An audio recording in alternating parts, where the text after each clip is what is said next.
Muy buenos días, mis queridos hermanos, apreciados y queridos de la Unión Chilena. Qué gusto estar con ustedes en esta mañana de Santo Sábado y poder compartir un breve resumen de la lección que hemos visto durante este trimestre. Una lección preciosa, lecciones sobre la vida de Jacob en el tercer trimestre que ya se nos fue en este año.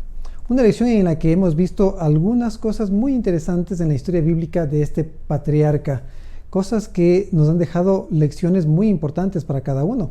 Vamos a hacer un breve resumen ahora con ustedes. En los antecedentes de este personaje vimos nosotros que es hijo de Isaac y Rebeca. Vimos en la lección cómo Isaac se casó con Rebeca. Su padre, muy preocupado de que no se casase con mujeres paganas, hizo lo posible para que un siervo suyo consiga una mujer temerosa de Dios. Y al encontrar a Rebeca, Elías se casó con Isaac.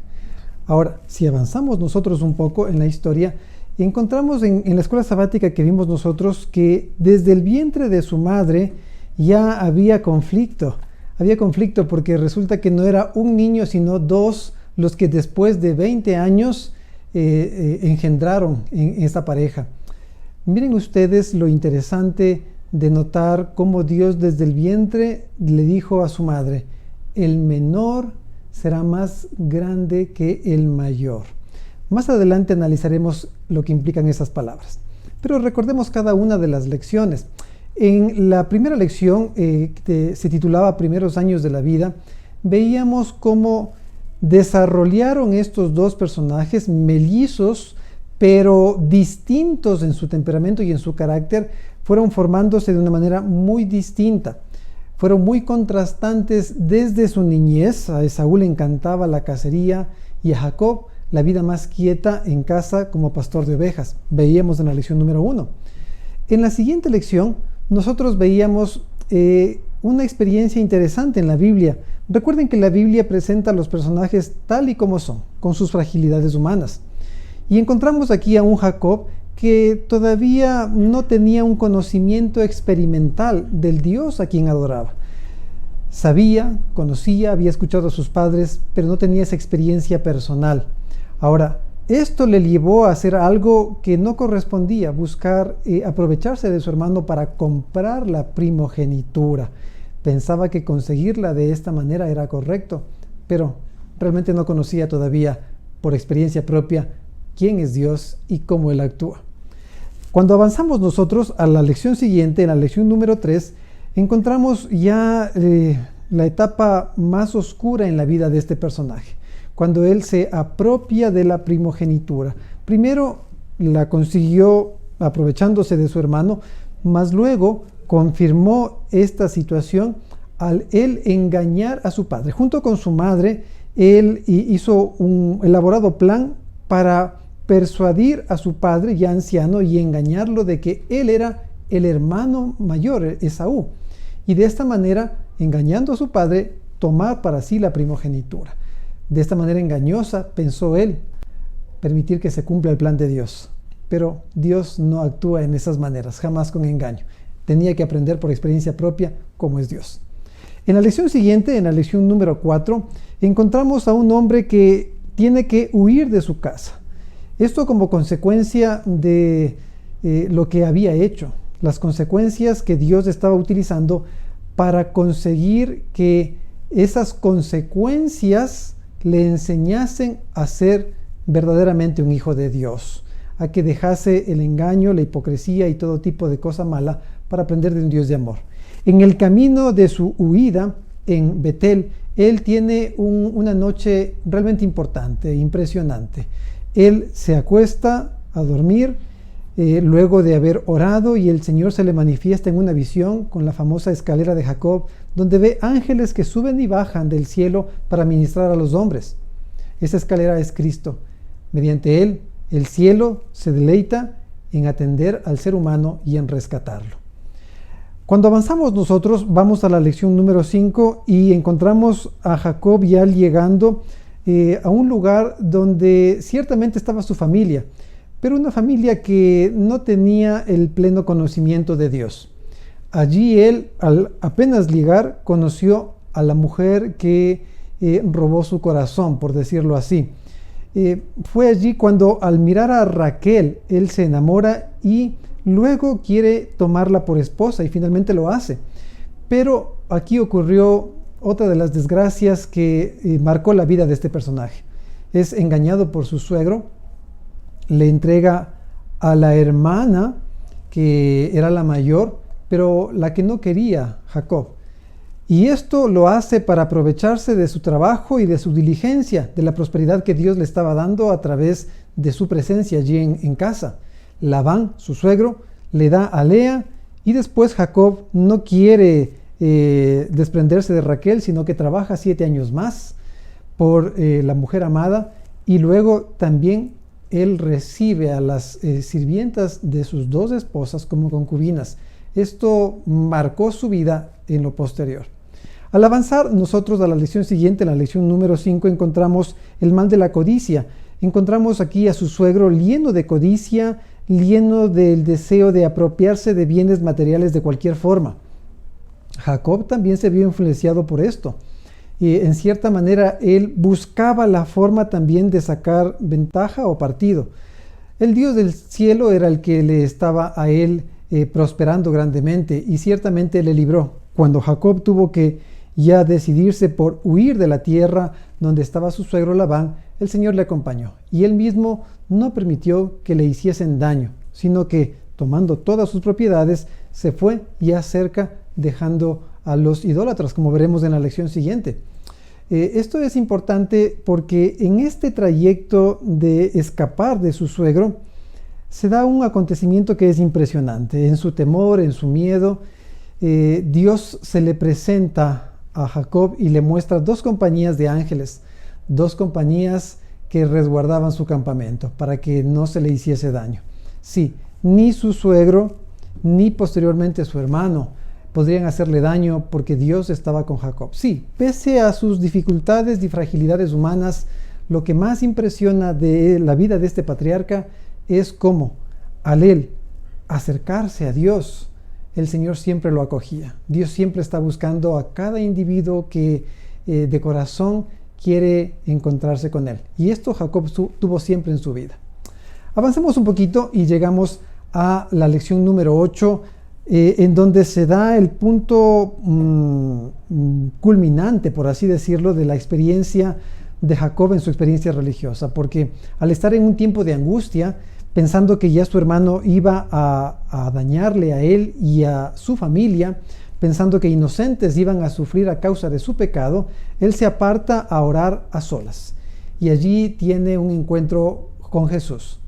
Jesús se le aparece sin revelarle quién es, y entonces se pone Jacob a luchar con él pensando que es un enemigo, cuando se da cuenta que es Jesús, es un ser divino. Entonces lo que hace es aferrarse a él, apretarse de su pecho y decirle: no te dejaré si no me bendices. Esto marca un punto culminante en la historia de este hombre que, pese a sus defectos, siempre buscaba la bendición de Dios. Pero avancemos. Cuando seguimos a la lección siguiente, entramos en una lección profética en la cual aprendimos que esa experiencia de angustia de Jacob nos muestra el periodo que la iglesia tendrá que atravesar al fin de los tiempos. Veíamos aquí cómo una nación poderosa, Estados Unidos de Norteamérica, implantará una ley obligatoria a nivel de su país y luego se extenderá a nivel mundial para observar el falso día de reposo, el domingo.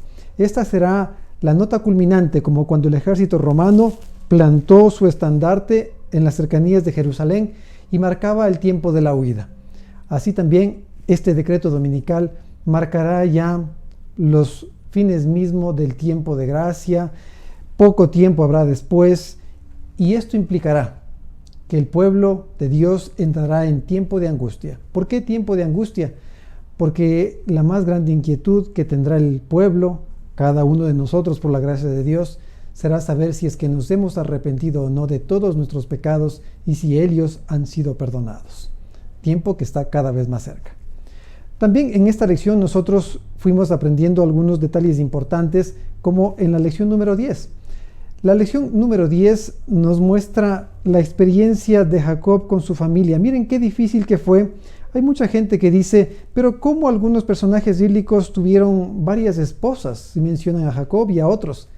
Pero aquellos no se han detenido a contemplar la amargura de las consecuencias de esta decisión.